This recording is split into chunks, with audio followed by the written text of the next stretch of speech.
های گای سالتون چطوره؟ امروز اومدیم با یه ویدیو ماینکرافتی که بتونین مپ اسکوید گیم رو نصب کنید و ببخشید بابت اینکه نتونستم ویدیو بذارم، نمیتونستم بذارم.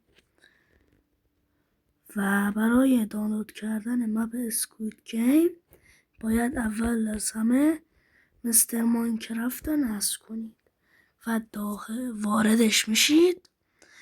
روی جستجو کلیک کنید، مینویسین گیم،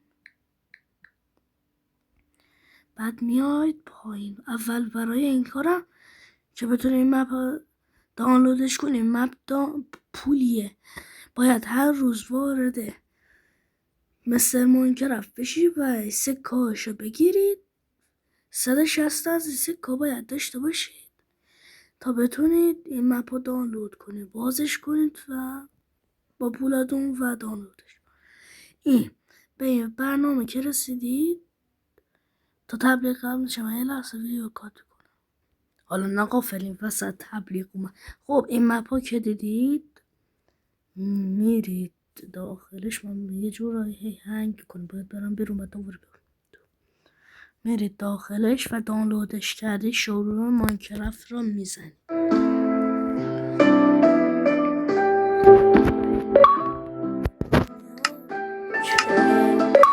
اومده پلی رو میزنید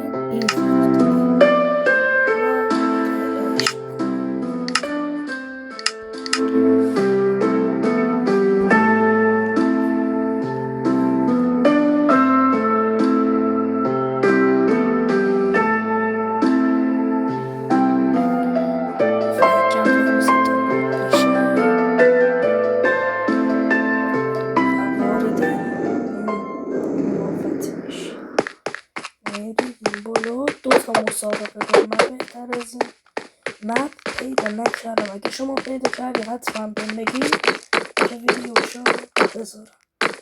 این چراغ سبز که چراغ قرمز، اینم پول شیشه.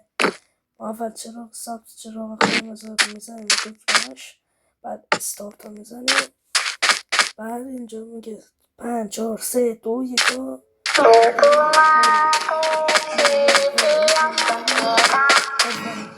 اگه تکو خورو میزنه جوانم تکو خورو میزنه. مرسی که تا این ویدیو رو نگاه کردی. لایک و فراموش نشه. تو رو خدا سابسکرایب کنی 50 تایی بشی. اگه این ویدیو 50 تا لایک بخوره من با دوستم میرم یه استریم میذارم برای روبلاکس باز میکنم. حتما اگه دوست دارید این ویدیو رو 50 نفر باید لایک کنم.